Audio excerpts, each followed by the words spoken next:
Unsay mga requirements nga dapat i-prepare sa pag-apply diri sa South Korea? Hello kay Ma'am Chris Aesthetic, siya ang nangutana ni. Sa mga wapa kay di ay ang pag-apply diri sa South Korea, ang requirements sa edad is 18 to 38 years old ang pwede mag-apply. Dayon, ang requirements nga kinahanglan, ang pag-apply sa South Korea dili ni para sa ubang nasod nga kinahanglan i-ready nimo tanan imong documents ay ka mo-apply. Diri sa South Korea ang pag-apply is step by step. Ang una dyan mo i-prepare para sa pag-apply is kanang passport pa siya.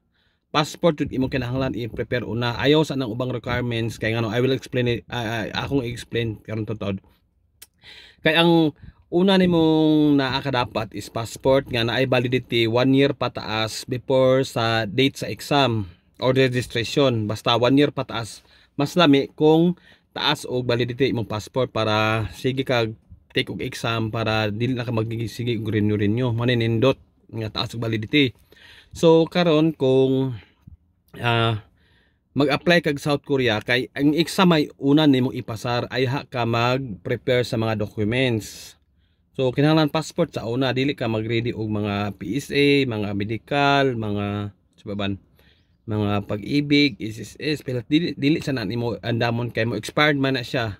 Kaya unang step jud sa pag-apply dire, kung makapasar na ka sa exam, ay ha pa ka pangitaan og mga documents or requirements. Pero ang requirements dire sa South Korea kay kung anda basic ra jud kaadyo, gamay ra ang papel kinahanglan basta makapasar ka sa exam.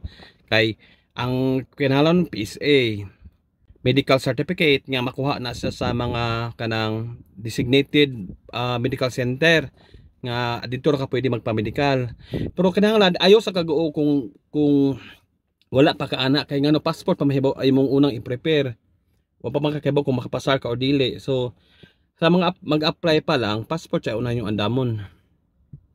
Nya, ang bayad po sa exam kung nana exam is $24 man na siya. So kung i-convert na siya peso nasa around 1,350 something depende dun sa palitan sa peso o dollar.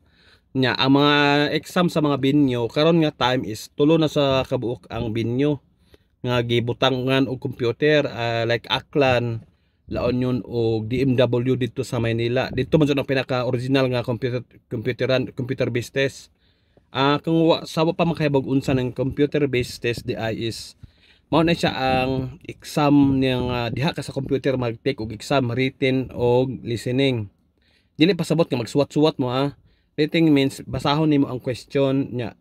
Another 20 items is listening, magtari ka og headset imong dunggan dito. Nya ang choices sa pag-exam is kanang 1 to 3 4 1 to 3 4. Mao ilang type of kanang exam diri di sa ato kay ABCD man ilaha kay 1 to 3 4. Pwede jud na nimo matsambahan ang correct answer kay simpre 1 to 3 4 man siya. Pero kinahanglan jud pod ka mag-study og Korean language kay advance man og mag-study ka og Korean language. So unta na tubag ning pangutana ni Ma'am Chris Aesthetic nga nag-manifest pod siya nga mag-apply diri sa South Korea. Gusto po niya makapagtrabaho diri sa South Korea.